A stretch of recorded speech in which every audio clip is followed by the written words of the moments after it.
السلام عليكم ورحمة الله وبركاته.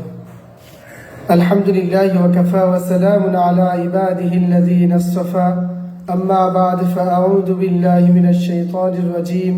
بسم الله الرحمن الرحيم. اليوم أكملت لكم دينكم وأتممت عليكم نعمتي ورضيت لكم الإسلام دينا. صدق الله المولانا العظيم.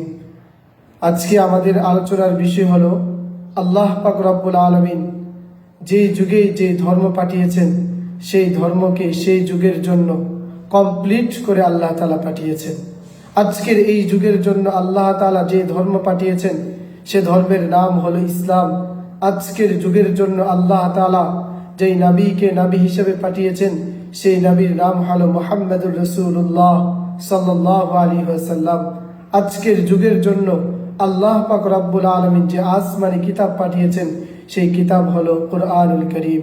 সুতরাং আজকের যুগের কেউ যদি মুক্তি পেতে চায় একমাত্র ধর্ম হিসেবে ইসলামকে গ্রহণ করতে হবে, একমাত্র ধর্মীয় কিতাব হিসাবে কুরআনকে মানতে হবে, একমাত্র নবী হিসাবে মুহাম্মদ সাল্লাল্লাহু আলাইহি ওয়াসাল্লামকে নবী হিসাবে মানতে হবে। তাহলে আজকের যুগের